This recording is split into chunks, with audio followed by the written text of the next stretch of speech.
En cualquier momento, señoras y señores, arribará hasta nuestro estudio el director de la firma Sedatos. Van a conocer ustedes realmente la interpretación, más que números, la interpretación y la tendencia hacia dónde pueden acudir verdaderamente los votos que respaldan, votos duros, que son numerosos, que son seguramente, si no la mayoría, son cuantías importantes que por lo menos Sedatos nos dice que son la mayoría. Y por eso ubica con 39 puntos a la candidatura de Lenín. Y el candidato se fue a Ginebra pensando de que la primera opción la tenía él. Bueno, con todo lo hecho por Gabriel Hidalgo también tenemos para el día de mañana un interesantísimo panel que lo vamos a construir ya mismo. Y en contados instantes, como vuelvo y repito, les invito cordialmente a que, a partir de este instante, nos vamos a sintonizarnos con el conflicto colombiano que ha llegado a su fin. Se ha firmado el último punto de la agenda de negociación el día 23 de junio. Estuvo ahí Juan Manuel Santos, Ban Ki-moon, el secretario general de Naciones Unidas, y Raúl Castro, presidente de Cuba. También estuvo ahí Borge Brende, alias Timochenko, máximo líder de la guerrilla de las FARC, y los representantes de los países grandes. Bueno, ¿qué puede estar ocurriendo? Levanto la voz para decirles que mi corazón late por estos impactos, late de preocupación y hasta de terror, no de miedo, de terror, de lo que podría estar ocurriendo en la frontera entre Ecuador y Colombia. Aquí ustedes van a tener, señoras y señores, toda la explicación prácticamente mejor investigada de lo que pueden aspirar muchísimos organismos, entidades internacionales, los realizados por Mario Pazmiño, el coronel del ejército ecuatoriano, ex coronel y ex director de inteligencia de Fuerzas Armadas, léase Ejército Ecuatoriano. Entonces, Mario Pazmiño, mi coronel, como lo suelo tratar, está aquí. Y entonces, ustedes van a tener a partir de este instante, van a tener un gráfico. ¿De qué, coronel? Gracias, Gonzalo, primero por Bienvenido, por la gentil entrevista, y gracias también quiero agradecer especialmente al portal Semana 56 que me permitió reproducir este artículo de un proceso investigativo sobre la problemática del conflicto colombiano. Vamos a presentar unas dos gráficas prácticamente de los que son las zonas veredales de transitorias de movilización, que es parte de la negociación que se realizó. Son las veredas del territorio guerrillero o donde ellos transitan, zonas, ¿no? Eso es lo que voy a explicar, Gonzalo. Son zonas donde se van a ubicar la guerrilla inicialmente. Son 28 zonas específicas, 23 zonas y 8 campamentos. Pero lo importante de estas zonas... Perdone, coronel, nuestro canal de YouTube está este momento a todo el mundo reflejando esas imágenes, a todo el mundo y con una nitidez ya no sorprendente para lo que hemos visto, son capaces nuestras cámaras. De manera que allí tiene usted, o acá, si le acercamos sí, usted tiene ahí. Sí, correcto. Ok. Vamos adelante. Sí, había indicado Gonzalo que estas zonas prácticamente hacen es concentrar inicialmente los guerrilleros, luego trasladarlos hacia los campamentos. Pero lo importante de esto es lo siguiente. Lo importante es que en el proceso de negociación que se realizó con el gobierno del presidente Santos, se habla y se presiona por parte de las FARC para que ciertas zonas no sean topadas y mantenga el control las FARC. Lo que me llamó sumamente la atención, y luego del proceso investigativo, que está publicado en Semana 56, es exactamente eso. ¿Dónde están ubicadas esas zonas y dónde están ubicadas esas veredales que va a controlar las FARC? Porque las FARC le dice al señor Santos, al presidente Santos, muy bien, ubíqueles donde quieran las otras zonas, pero 3 zonas no me las topa. La zona 10, 11 que están en el departamento de Nariño y la zona 12 que está en el departamento del Putumayo. Uno diría, ¿por qué tanta especial dedicatoria a estas zonas? Es por lo siguiente, señores, porque esas zonas están ubicadas en las zonas cocaleras, que representan el financiamiento que necesita las FARC para seguir este proceso y esta lucha. Recordemos nosotros, las siembras de coca más importantes de las FARC están en estos territorios. Están en el departamento de Nariño y el departamento de Putumayo, que en esta última temporada, luego de las fumigaciones y tanta cuestión que se ha realizado, no es que han disminuido, han incrementado. Y esta gran cantidad de producción de cocaína no es que se queda ahí.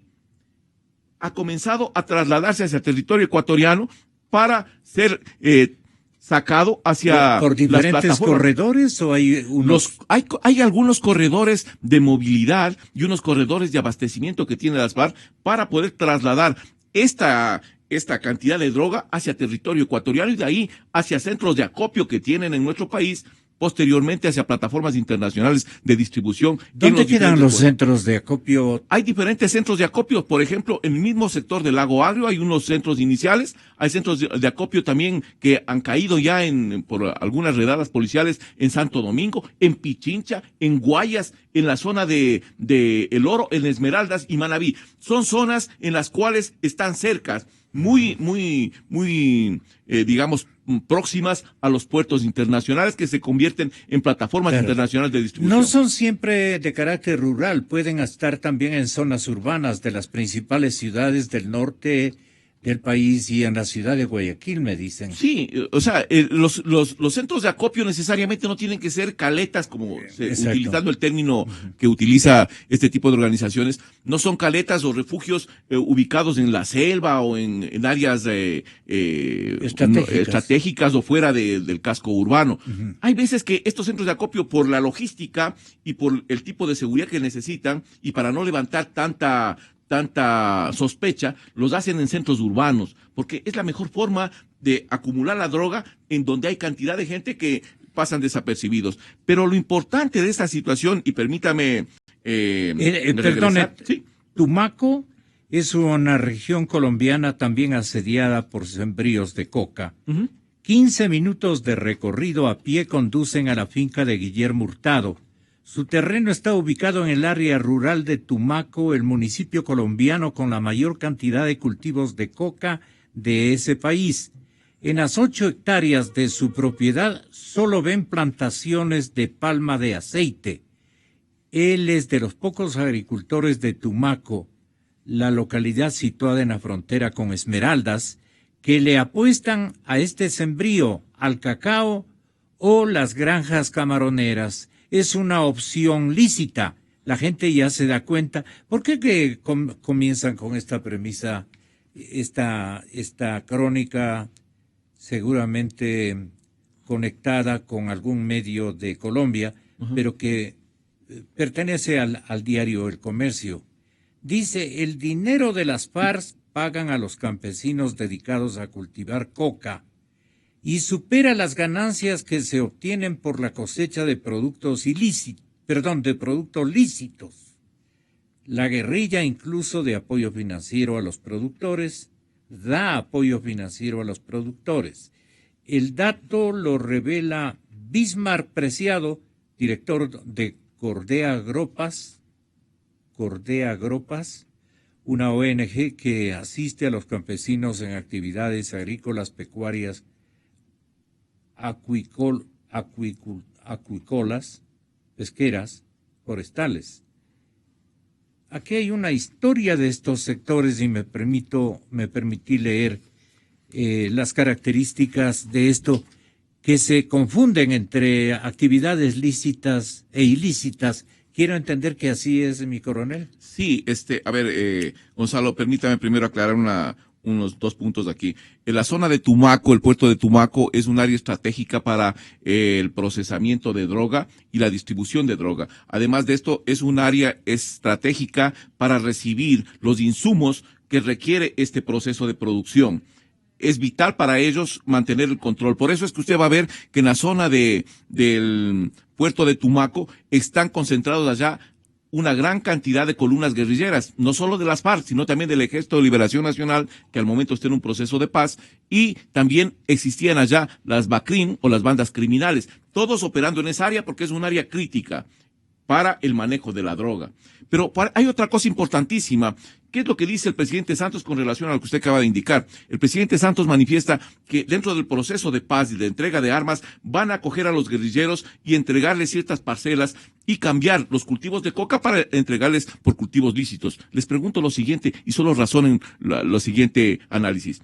¿Creen ustedes que una hectárea de sembrío de cacao representa lo mismo que una hectárea de cocaína? No, señores, eso no representa lo mismo. Y la gente que ha venido trabajando en esta narcoguerrilla de las FARC tiene exactamente cerca de 40 años dedicado a este negocio. Es gente que es su modus vivendi, su modus operandi, y por lo tanto no van a permitir la entrega de estas zonas, estas famosas veredales, el 10, el 11 y el 12, a manos del gobierno, porque ahí está su sustento, ahí está la forma de vida. Y lo que me extraña sobremanera, Gonzalo, es lo siguiente: la forma como el gobierno ecuatoriano en las diferentes sabatinas manifiesta que todo está controlado, que no hay ningún problema en caso de que exista un desborde. Señores, no tienen la menor idea de lo que pasaría solo con una columna que desborde a territorio ecuatoriano. Tendrían un frente gravísimo. Y la otra cuestión. ¿De cuántos hombres un frente? Un frente guerrillero, aproximadamente unos 340, 400 hombres. Claro. El momento que desborda eso, señores, es una fuerza incontenible. ¿Por qué es una fuerza incontenible? Pero dentro de los cálculos que se hacen para combatir a un elemento guerrillero se necesitan 10 soldados para un guerrillero. ¿Por qué es? Es por el cálculo de potenciales que se llama. Es un cálculo que se va haciendo en un estudio de orden de batalla. Y eso es por el conocimiento de la selva, un sinnúmero de factores. Y la sorpresa también, claro. Y lo que se mezcla y se mimetiza, no solo en el medio ambiente, sino en la población. Es mucho más difícil combatirlo. Pero ese tipo de situación genera, señores, que las Fuerzas Armadas tengan una presencia mayoritaria, no lo que dice el ministro Patiño en este momento, que con 300 hombres está cubierta la frontera. Este señor no sabe de lo que está hablando. Claro. Completamente es una ignorancia completa. Claro. Y la otra cosa que me preocupa más aún todavía, que este gobierno se ha encargado en este último tiempo, en estos últimos 2 años, de ir cada día minando la disciplina, la moral de las Fuerzas Armadas. Y ahora que se nos va a venir un problema encima, que no es que lo vengo diciendo en este momento, lo vengo diciendo desde hace 3 años atrás, que esto va a venir. Señores, ¿qué tipo de ejército tenemos en este momento? Un ejército dividido, fragmentado, un ejército en donde se ha creado por parte del gobierno la lucha de clases interna, donde se quiere confrontar al oficial con el voluntario. Y lo que no entienden estos señores es que, señores, este no es Cuba ni es Venezuela, no es el ejército bolivariano de Venezuela, este es el ejército ecuatoriano. Aquí existe un patriotismo, aquí existe una entrega hacia los intereses nacionales. Aquí no existe un liderazgo o tampoco, señores, una visión de un ejército que vaya a defender un proceso revolucionario, peor aún a un caudillo político. Señores, este es un ejército vencedor, pero vencedor con su pueblo y se debe a su pueblo, no a partidos políticos. Bien dicho, coronel. Sin embargo, esta gente, insiste, y lo que vamos a tener es monjitas de la caridad o gente que se va para eso no va a llegar el ejército ecuatoriano por su formación. Retiro mis palabras. Sí. Pero sí va a haber un desdoblamiento. Es decir, ¿para qué yo expongo mi vida? ¿Para qué yo me voy a sacrificar si la recompensa del Estado ecuatoriano va a ser ínfima, si conmigo son de un egoísmo maquiavélico atroz, horroroso, ¿y por qué? ¿Y por cómo vamos a asegurar como sociedad y como Estado de que esta gente esté lo suficientemente motivado para defender el territorio ecuatoriano? Va a ser tierra de nadie en algunos sectores por la falta de esta filosofía de vida que era para ustedes. Ejercitar la profesión en condiciones ni siquiera idénticas al enemigo cuando el enemigo estaba en otro sector, pero nos fajamos y salimos airosos. Correcto. Entonces, ahora, ¿qué podríamos estar esperando?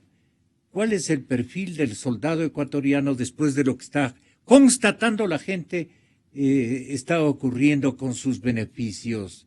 Fíjese, yo creo que primero la situación del ejército ecuatoriano, existe necesariamente una preocupación, no solo por los militares en servicio activo, por los militares en servicio pasivo y por los pensionistas y la familia militar, porque lo que el Estado no entiende es que los recursos que aportamos todos los militares al ISPA son recursos de los pensionistas, señores, no son recursos del Estado ecuatoriano. Entonces, ese tipo de situaciones es la que afecta esta relación entre el gobierno y el Estado. Y más aún, permítame que me meta un poquito en el tema este. El señor Patiño va a socializar supuestamente en los cuarteles. Lo que pregunto yo es, ¿les ha permitido, señor Patiño, usted que los voluntarios, los oficiales, le puedan preguntar a viva voz? ¿Usted ha llevado, señor, a los directivos del ISPA a que también estén ahí y pregunten y sean la contraparte del proyecto que usted está presentando?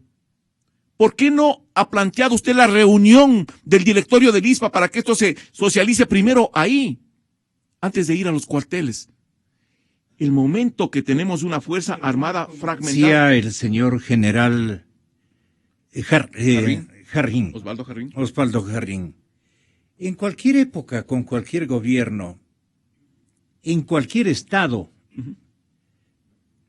interrelacionado entre civiles, gobernantes y militares custodios, por ponerlo esa división de funciones, lo primero es que para cualquier tipo de contacto de personas particulares, porque para un cuartel el señor ministro no es un particular, es el ministro de esa cartera de Estado. O sea, tiene allí su jerarquía, pero la jerarquía respeta las otras jerarquías.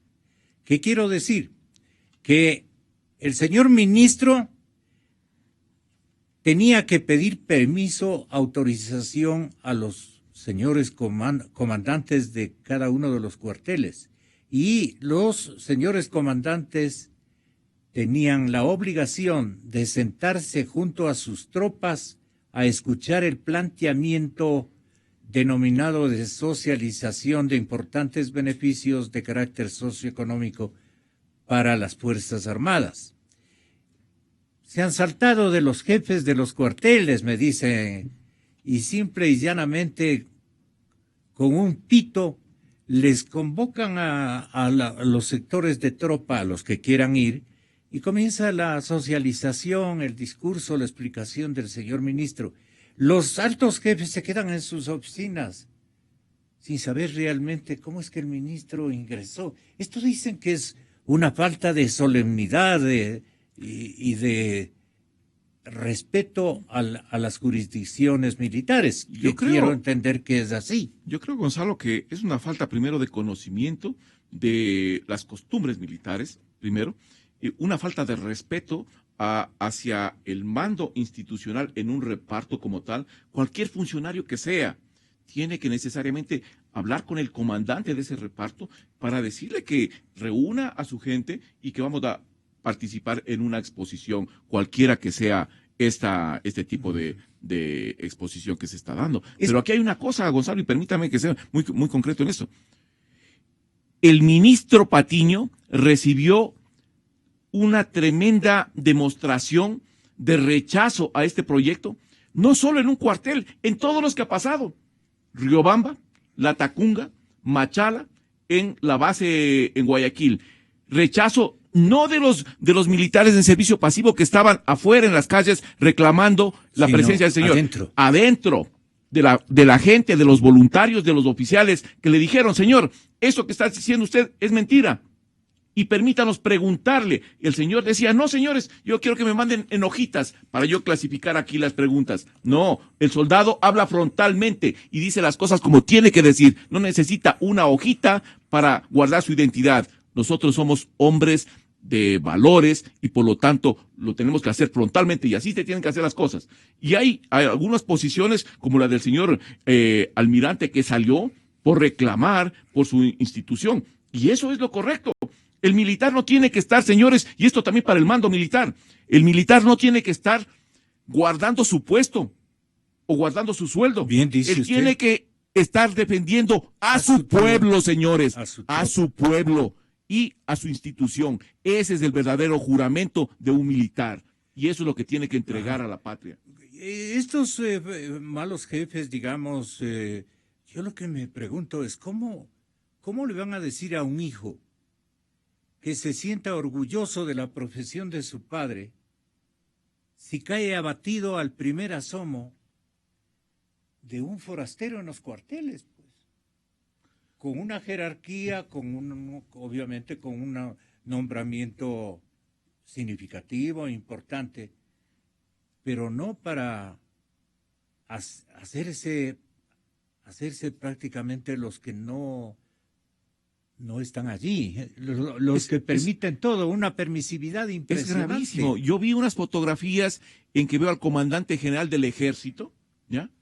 Mientras el ministro está haciendo la exposición, creo que es en la brigada blindada, agachado la cabeza, escribiendo en una libreta. Me parece que esa posición no es la de un líder militar. Y cuando se está afectando los intereses de su institución y los intereses de su gente, tiene que estar parado y reclamando las cosas. Ese es el comandante general que yo recuerdo de mucho tiempo atrás, no el comandante general que inclina la cabeza y que está esperando recibir disposiciones. Eso no es un comandante general. Un comandante de los que usted admiró y advirtió, ¿qué le hubiera dicho al señor ministro? Yo le pongo un ejemplo nada más, por citar dos comandantes generales, Carlomagno Andrade. Imagínese. Mi general Carlomagno Andrade.